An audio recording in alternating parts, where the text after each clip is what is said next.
So my name is Anna Salton Eisen, and I'm a children of two Holocaust survivors. And today I'm here to share a little bit of their story and also my story. Like many children of Holocaust survivors, I grew up in a house where the Holocaust was largely unspoken. I had heard this, but actually, as I've gotten to meet other children of survivors, I'm really quite surprised at how true this is. Later, I had some conversations with my father that he shared that, he wasn't trying to hide something, but he was really trying to protect us from these terrible and painful stories. He had lived as a child in fear, and he did not want us to have the same kind of fear. So really, I grew up born in Rome, New York. And then when I was about 5, we moved to the Maryland suburbs when my father took a job at the Pentagon. And I didn't really know anything about the Holocaust. Probably when I was about 8 or 9 years old, I was in a sitting room off the kitchen, and I was just rummaging around through one of the side table drawers, and I felt my hand reach 2 stiff, hard pieces of paper. And when I pulled them out, I was really shocked to find these terrifying and frightening watercolor images. I hadn't really ever seen anything like this.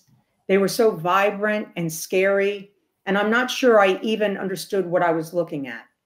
I don't think I had ever seen any kind of images of people bloodied, people hanging, people being chased and barking dogs, and I just had no idea. I think I just froze and stared at these and just couldn't even understand why they were in our house. There was a second picture where a young man was kneeling in front of a pit, and I assume that was blood and all the bodies. But I did see that they were wearing some kind of stars and armbands, and there were soldiers, and it clearly looked like this person was about to be shot. I looked down at the corner, and I didn't recognize who had painted these pictures. They both had the same signature, L. Zaltzman, and one of them was dated 1946. But I just carefully put them back. I realized I had found something that I probably wasn't supposed to find, that was probably some kind of secret. And I think I was just so scared that I just shut the drawer and didn't speak of it. Growing up, my parents really never sat me down and told me about the Holocaust. I know that on occasion, I'd heard some words like camp and things about that maybe some of our relatives had died in the war, but it was nothing that was really discussed openly with me, and it was nothing that I really shared with my brothers. I even remember one time telling one of my young friends that my father had been in some kind of camp and that all my relatives had been killed. And sometime after that, I remember her parents pulled me aside, maybe it was just her mother, and just, firmly told me never to speak of that again. So not only now did I know that my parents had a secret, but I also kept a secret, and I felt a lot of discomfort and I guess isolation and shame because I knew something that I wasn't supposed to know and I wasn't allowed to talk about. Growing up, I kind of undertook my own secret education. I would go to the library and find a book. I remember once I found a book that had a black and white photo of bodies being bulldozed. And I just thought, is this it? Is this the secret? Is this where my family is? But again, I kept the silence, and I eventually got engaged and moved to Texas to start the next part of my life. One of the big changes and turning points in my life when I moved to Texas and that was in 1984. In 1985, I discovered that there was a Holocaust museum in the bottom of the Jewish Community Center in Dallas. And in fact, this museum had the first boxcar that would be in the United States of America. So I remember going over there, and when you got to the bottom of the steps, there was a door that entered into the museum, which was shut that day. So the only way in was through the boxcar. And I can clearly recall stepping inside and just feeling an overwhelming sense that this was part of my past. I stood in there in this just very sad, scary space with no windows, no benches, no latrine, and just felt my hand on the scratched up walls and just thought, this is where countless people on countless journeys had traveled to the camps and to their death. Inside the museum, I really got my first education. Everything was clearly displayed and marked. And soon enough, I became a volunteer and a docent there. And I would take groups and be able to just recite the whole history: the fire at the Reichstag, 1933, the boycott of Jewish businesses, the burning of the books, the 1935 start of the Nuremberg laws, 1938, Kristallnacht, 1939, the voyage of the St. Louis. It was the first times that I heard Holocaust survivors speak. And I remember taking groups into the library and sitting with them as we watched the silent, horrific black and white footage of liberation of the concentration camps. And even there, I kept my silence. After being a docent for quite a while, I finally would at the very end go into the memorial room and share with them that my own father had been a survivor. And this was just always so difficult. And I would just find myself struggling to hold back the tears. It was after this that I actually began doing the work of interviewing Holocaust survivors for the Spielberg Foundation. At the time, it was the beginning and interesting because you had to either be a psychologist or a social worker or a child of survivor. And even though now I'm a licensed social worker, back then I was just a child of a survivor. A child of a survivor who was fairly traumatized, interviewing a survivor who was probably also traumatized. And it was really a very complicated emotional situation. But it was after that, doing one of the interviews, that I realized that I didn't want it to be some stranger getting my father's story that I would watch on a tape, but that it really needed to be me. So I confronted him and I just told him that knowing that I was named after a woman who died in the gas chambers wasn't enough. And I wanted to know what happened to him, where he had been, what happened to my family, what was the name of the town he was from, what was the name of my grandparents, what were the names of the camps. And so I confronted him and he just, it's as if he was waiting to be asked. He just said, yes, I'll take you back. We'll go to Poland. And in probably less than a month, we had arranged a trip where my parents and my two older brothers and I traveled back to Poland. We started out, and of course, he was an incredible guide and historian, and he took us to all the major sites to give us the Holocaust history. We went to Warsaw, the cemetery, the site of the ghetto and the uprising. We went to Krakow and saw some of the old synagogues, to Płaszów, where my father had actually been a prisoner from Schindler's List. We went to Auschwitz and Birkenau, and then worked our way back into, as he would say, the den of the beast, to Rzeszów, where he was in the ghetto, to Tichin, his hometown, and to Belzhic, where all the people from that region of Galicia had perished. We also stopped to Tomaszów Lubelski, which was the town that my mother, who was also a Holocaust survivor, had been from. And when we went to Tichin, it was just a very remarkable and an emotional experience. He was able to take us through the streets, as you can see there, standing in front of the yellow building, which had been his schoolhouse. In the middle picture, he took us to the home of his friends, Rushkevitz. And then finally, we were able to go into his house that he had lived in from his childhood all the way through the 5th grade before they were taken after occupation in 1941 to the Rzeszów ghetto. My one brother, Alan, and I even managed to go up into the attic where I had fantasized that I would find something, a prayer book or some photographs, but we really found nothing. And it was just quite a sad and empty, lonely experience to go back. And as a matter of fact, the people in the town told us that we had been the first Jews to return. No one knew anything about his family or about his brother.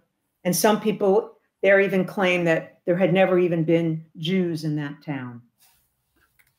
And so we came back to America, and I began to put together the pieces of his story between the trip and what he had told me so I could understand. My father, George Zaltzman, his name was Lucian Zaltzman. Here he's pictured with my grandmother, Anna, who I'm named after, and his father, Herman, who was a lawyer, and his much beloved older brother, Monik, who was 6 years older than him. And my father was born in 1928, so here it looks like he's, probably 6 months old. So we would assume that this picture was taken there in 1928. My father started drawing again. Well, he continued to be an artist, but he started drawing probably in the last 15 years of his life, some of the images from the Holocaust. And so here he had pictured what it was like in his town. Children out playing, business people, religious people. But he also shared images of what it was like when the Nazis came and occupied his town. There were restrictions about working. He could no longer go to school. There was a shortage of food and curfews. And oftentimes the German soldiers would come in and humiliate the people, such as what's depicted here, by making them scrub the streets. And sometimes he would talk about at night when the Nazis would come and they would run and hide in the woods down by the creek, just fearful of being picked on or brutalized or even shot. At some point, after 2 years of occupation, all the Tichin Jews were ordered to collect whatever belongings that they could carry, whatever valuables they had, although at this point they had none. Most things had been traded or sold for some food or firewood. And they, like people from many, many other towns and cities, were going to be forced to relocate to a ghetto that had been established in the city nearby of Rzeszów. Rzeszów, where his brother had attended a high school, where he had had some family members. And this here is his illustration and his memories of what that was like. Conditions in the Rzeszów ghetto were terrible.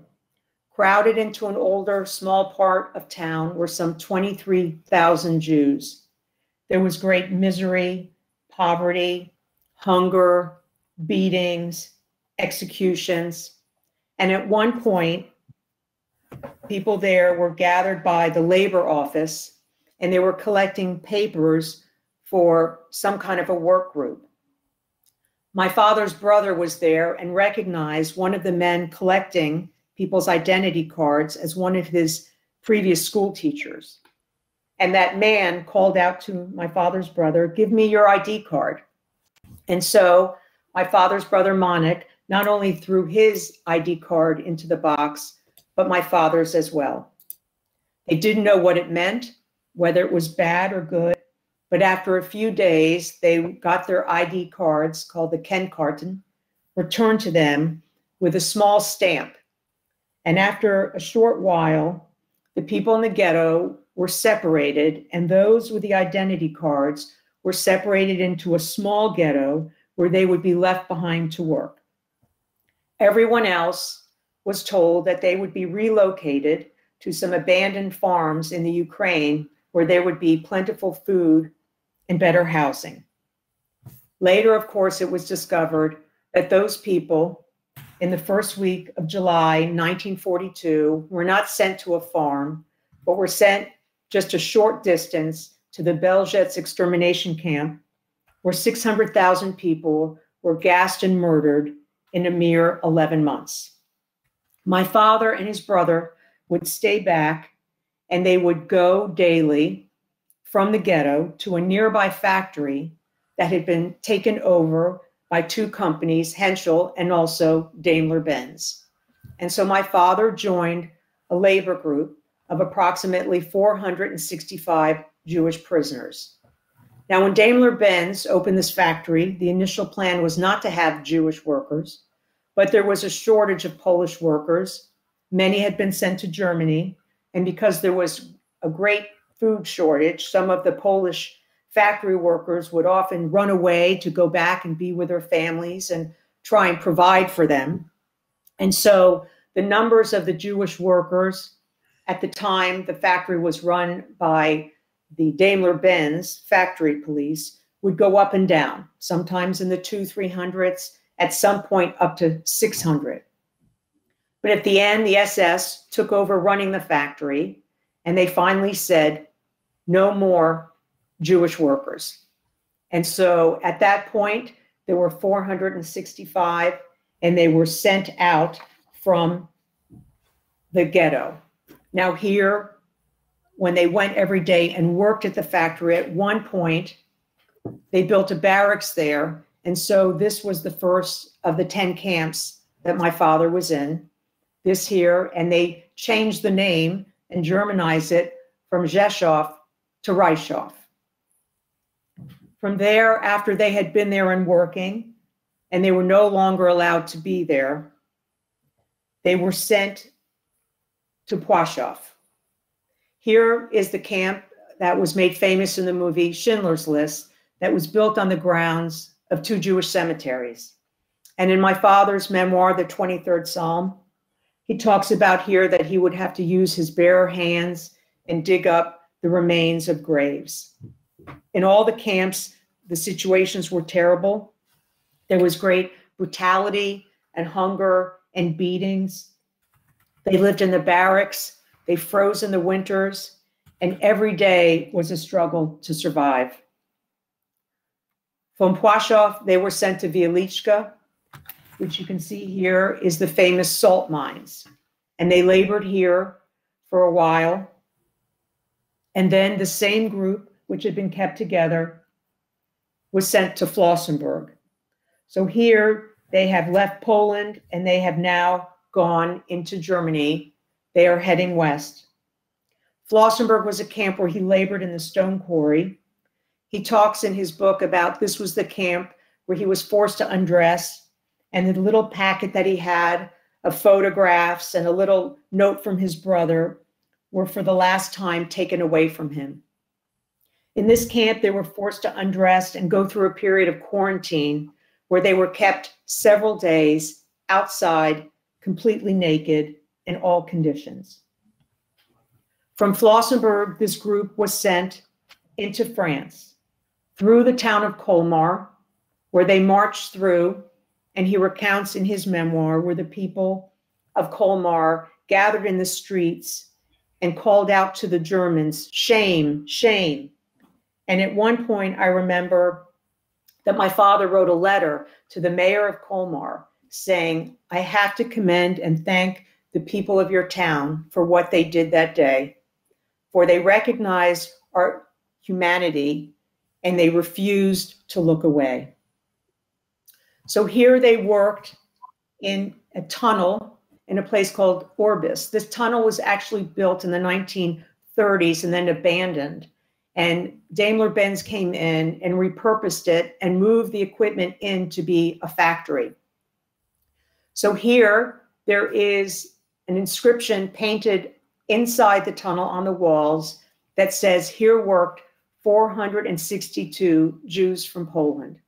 That was painted by one of the prisoners because indeed in the 3 months that they were there, only 3 prisoners died. Although quite honestly, they were only there for a few months. As the Allies came and invaded and the factory was destroyed, they were again moved away from France and back into Germany to a camp called Sachsenhausen. Sachsenhausen was a camp that had a lot of large subcamps. And from there, they were moved to another camp called Wattenstadt. And these are all actual pictures of these camps. From Wattenstadt, the group was divided, and some went to a camp called Bremen, and others went to a camp called Braunschweig. Here's a time where my father, as well as some other prisoners, actually changed uniforms and identities so that the people could stay with maybe some that they were friends with or some from their town. And so my father changed the identity with someone that he knew as Joe Singer. And, you know, even after the war, my father always remembered that name. From Braunschweig, they were sent to Ravensbrück. Ravensbrück was basically and primarily a woman's camp, but they also did have a subcamp that had male prisoners.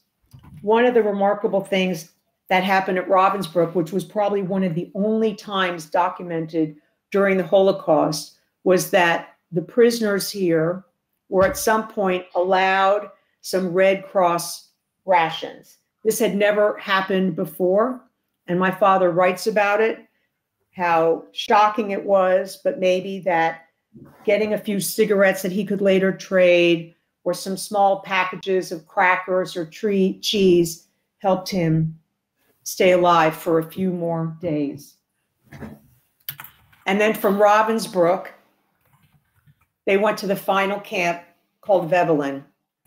Now, Webelen, when he went there, was not even ready as a camp. Webelen was only open 10 weeks.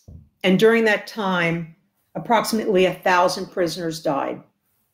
When they arrived there, the barracks were unfinished. There were no doors. There was no windows. There were no bunks. And they slept on the dirt floors. There was one water pump in the camp that was contaminated because somehow it was tied to a mass grave. And so my father was in this camp less than 10 days.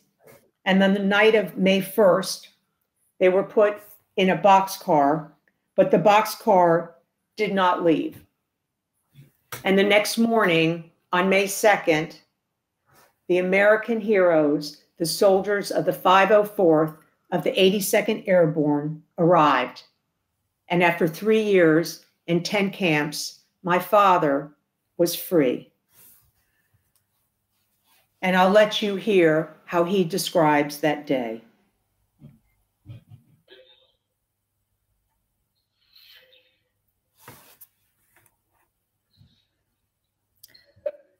Anna, we can't hear him, unfortunately. Okay, we'll try and... I don't know if you can turn the sound up a little bit. Okay, no. Let's see.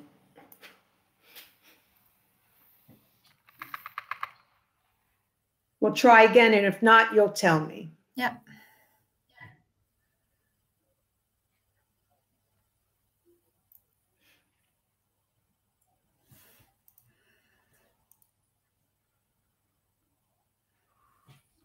Okay, so we'll just continue without that for this time. So at this point, what he basically said was that the American soldiers arrived and the people were just screaming and jumping and dancing, and they just couldn't believe it. And my father, on his own, crawled over to see if he could even feel that the American soldiers, by touching their boots, that they were real. And so he was liberated. From there, he would go into a DP camp in the British zone called Neustadt. And he waited there. He was there for 2 years. And he would send notes and letters with American soldiers to the one aunt and uncle that had gotten out with their children, who had been living in Vienna. And finally, after quite a long time, he got a telegram back that you can see here saying that, you know, he was at Neustadt, we received your letter and expect you here. And here you see the document that he got that was in place of a passport, that he would be going on the USS Marine Flasher to New York to Julius Tamar, MD, who was his uncle. And indeed here, and again, this is one of the first documents from Arlson on the top. You see that on the manifest form, the SS Marine Flasher, and there was a list with his name on what date he would be sailing in September 1947. And even then you can see my father was still drawing and doodling, and he drew a picture of the ship. And there is a picture of him traveling aboard the USS Marine Flasher to the United States of America. When he came to the United States, he changed his name to George Sultan. He was drafted and served in the US Army in the Signal Corps. He married the love of his life, my mother, pictured here in the center. And then he had 3 children, my 2 older brothers and I. And using the GI Bill, he went from having a 5th grade education to getting a bachelor's in physics and a master's in engineering. And then he had a long and successful career at the Pentagon.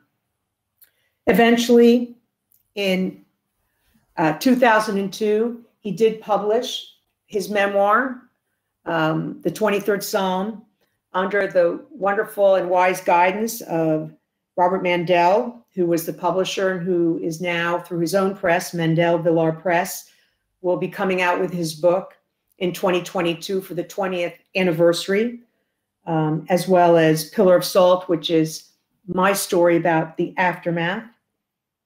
And after his book came out, he started traveling and teaching and speaking, and there were some really wonderful and amazing connections that we made. One of the people that I discovered through a news article who lived a mere 10 minutes from me was Lieutenant Colonel James, or he was called Maggie Magellis. He was the most highly decorated veteran of the 82nd Airborne, and he was one of the handful of American soldiers who liberated my father. They had both written books, and here they're pictured. They were brought back as courtesy of the German government to Veblen, where they laid a wreath at the memorial. And with both of their wives, they traveled extensively through Europe.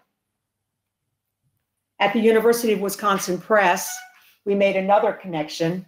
There had been a book called The Devil in Baggy Pants, which was a pictorial history of the 82nd Airborne that had the picture of my father in the concentration camp uniform. And so in order to get permission to use this, we submitted it to Wisconsin, to a woman, Margaret Walsh, who was the permissions editor.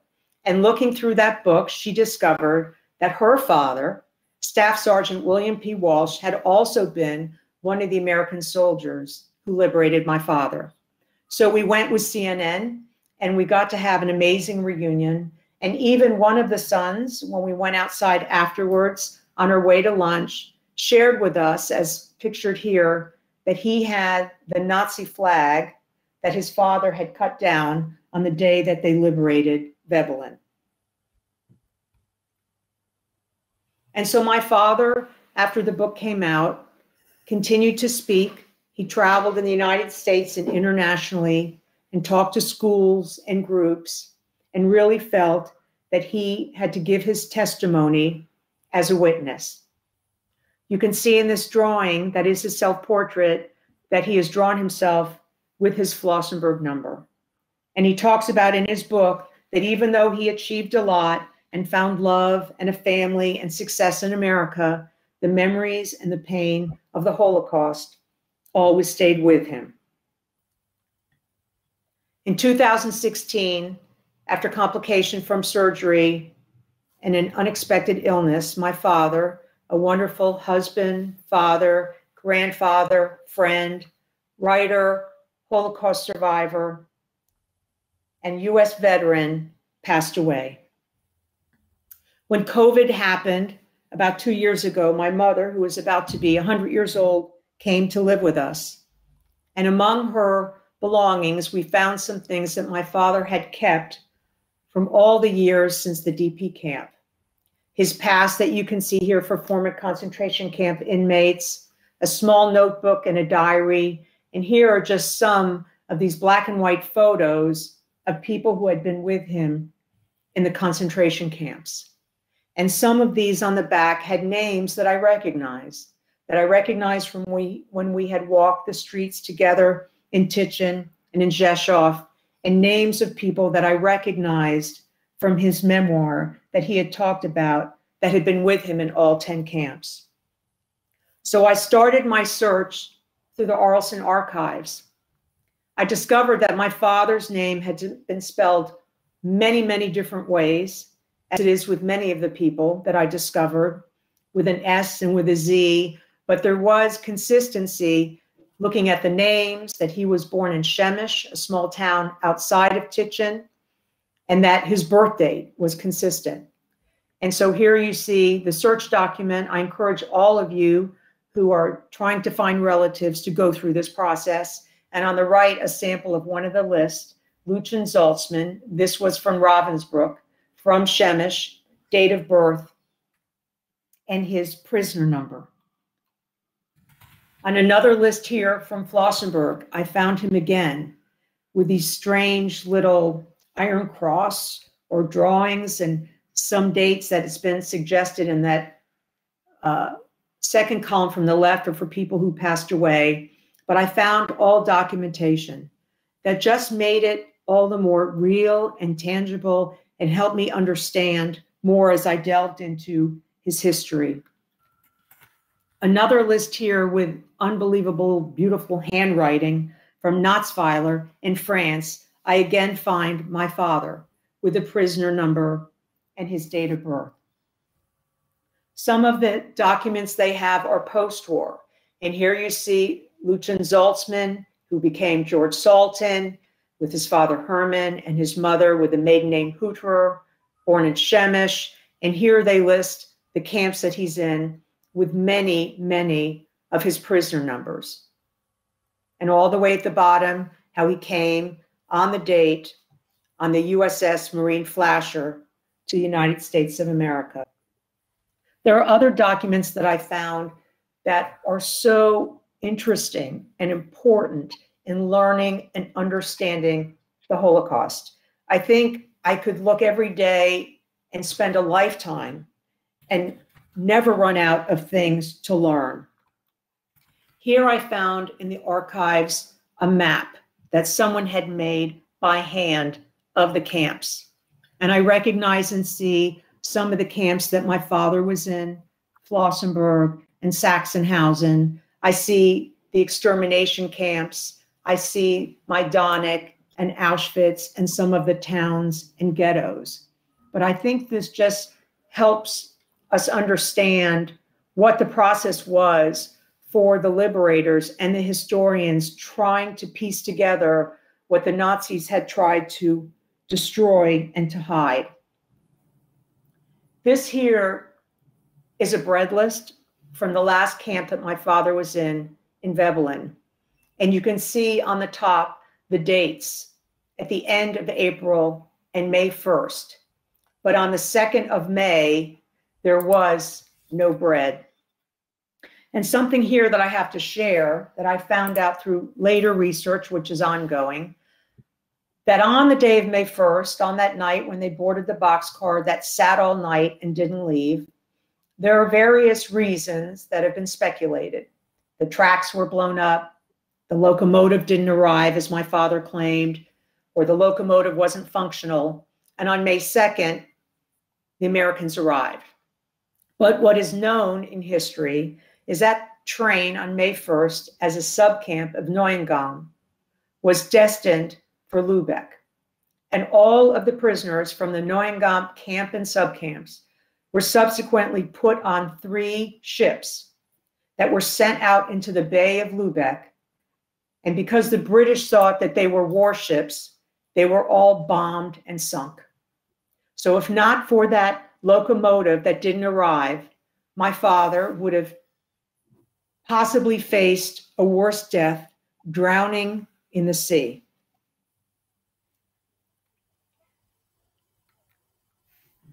Here, we have a document on the outside of the Flossenburg list that is put together and typed up by some American soldier in the Third Army.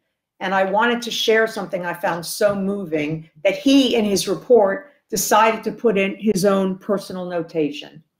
If a thought may be interjected, it is hoped that these volumes will prove of help to those who suffered, as well as those who want to prevent a recurrence of such suffering, and that it shall never in the future again be necessary to report such history.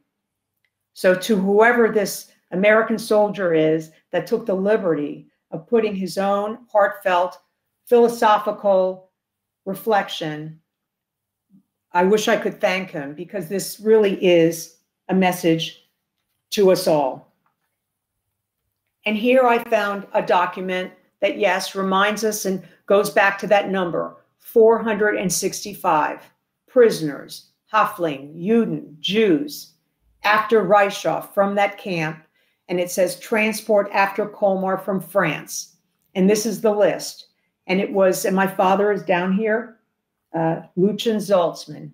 But this, again, goes back, and history is still being uncovered and discovered about this group of 465 that went from Rzeszów and were sent from there through Germany to France to the tunnel, where they are called the Tunnel Jews, and then were somehow sent back to Germany rather than being freed, and tried to just make it till the end of the war.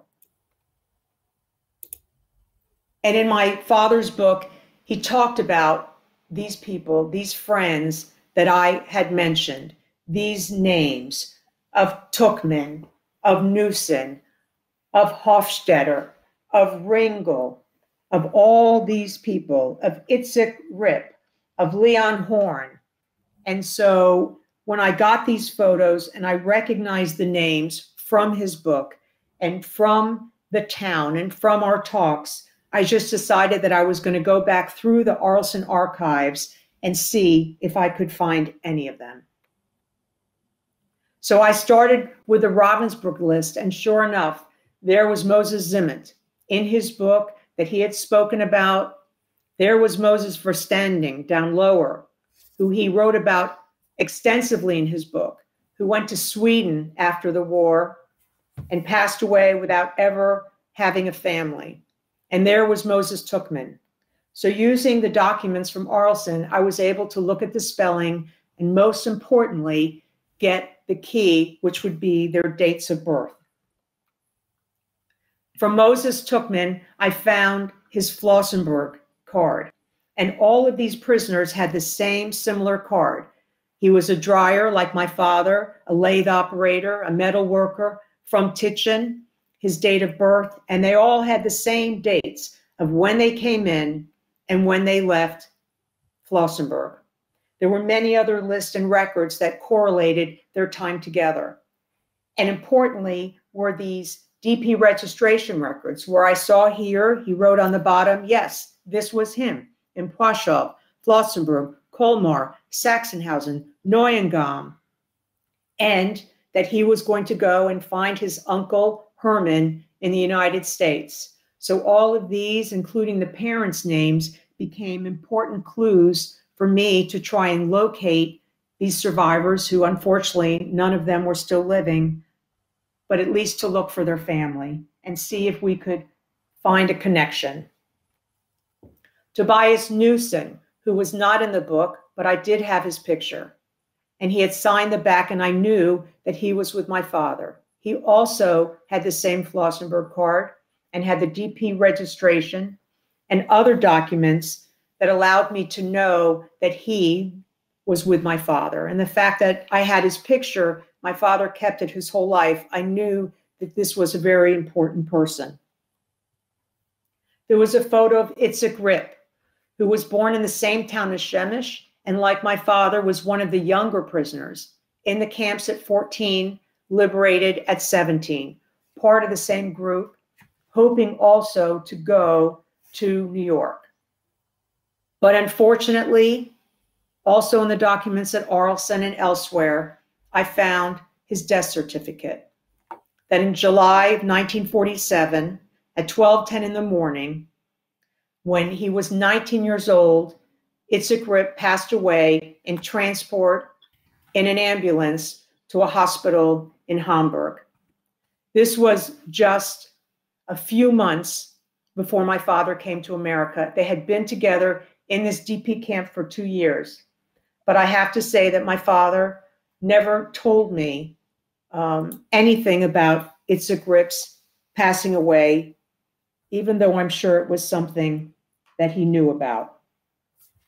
Using Ancestry, I went back and I correlated the records, and I found, yes, Tobias Newson and Itzhak Rip, Moses Tuchman, Moses Verstanding, Moses Zimin, and others. They had all had the same Flossenburg cards, all arrived on the same date of August 4th, 1944. And so I knew that I was slowly finding my way to identify this group.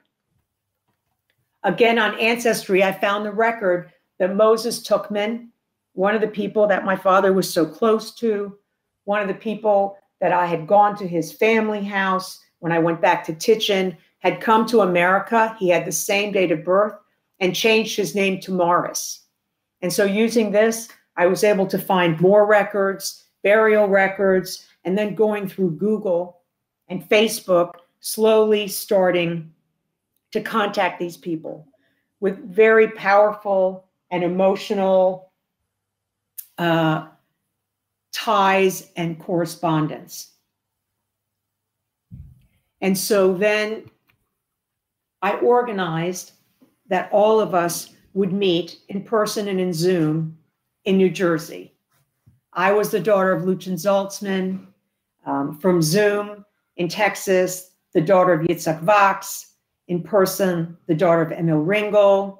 In person, the daughter and nephew of Tobias Newson, the son of Leon Horn. Zooming to us from Sweden, the 2 daughters and granddaughters of Moses Zimin, one daughter, the other one couldn't make it that day, of Moses Tuchman, who came in person. And from Israel, we Zoomed with the daughter of Motek Hofstetter. One thing we all had in common was that my father's book really gave them the details of their story. I remember when Barbie Ringel said, "I found my father on page 86. Your father was telling my father's story." I know that Bobby Ziff, the daughter of Tobias Newson, has read the book 5 times, and that in these pages, we have all found the details of what our father, trying to protect us, found that they could not speak about. So we met there in the hotel. I had my son, Aaron, who's my co-author, and my partner, go down and meet the people in the lobby, because I thought it would be too emotional for me to go down there. And indeed it was. There was a real bond and heartfelt connection. And we sat and we shared our stories, and we Zoomed in and talked about our fathers. And it just really felt like a miracle. And indeed, it is something that my father had said in one of his speeches, that one day, in a place they couldn't name, in a time that they could barely believe in, that good men and women of their own free will would gather together and remember and care. And that is what we did on that day. But I want to say that the story continues. Even the other day, finding out more using the archives. Here is the photograph of the beautiful, beautiful man and father and grandfather and husband and friend, Tobias Newson. And he had been separated from my father. When my father went to Braunschweig, he went to Bremen. And so at that point, I looked into my father's diary, and I found that he had been liberated by the British, and Newson, the second one on the list, had been at Bergen-Belsen DP camp. And so my father had gone looking for his brother and gone to Bergen-Belsen, and that's where he must have gotten this photo from his friend who had been with him from the Rzeszów ghetto. Sadly, when my father went back to the Neustadt camp, Itzhak Rip had passed away, and all his other friends had traveled to Sweden. So the story continues. Here's my son, Aaron. My father went back again with some of the grandchildren and myself. Here he is in the Majdanek camp. It was important to him to pass on the story, that we all become witnesses, that we all give testimony, that we all tell the truth and preserve history. And so we have a book coming out through Mendel Villar Press to share this story, and as well as a film being made by a brilliant and gifted filmmaker, Jacob Wise, who was also the grandchild of survivors. And so that is the story of how I found my father, George Salton, who was Lucien Zaltzman, and how he shared the pain and the truth of his heartbreak with us. I will say that I'm a licensed therapist, and I read the work of Judith Herman, who is a huge scholar in trauma work. And I'm so moved by her first lines, which I've read at least 20 times, that just says that some truths and atrocities are so painful that they are indeed unspeakable. But the truth calls out to be heard, as in the words of Job that are at the Belzhitz extermination camp, "Earth, do not cover my blood." And so I think it is up to us to bear witness, to share the story and the truth, to keep studying, to keep learning, to support the work of the Arlson Archives, of which there are many, many, many wonderful opportunities ongoing. And so I thank you for allowing me to share my story.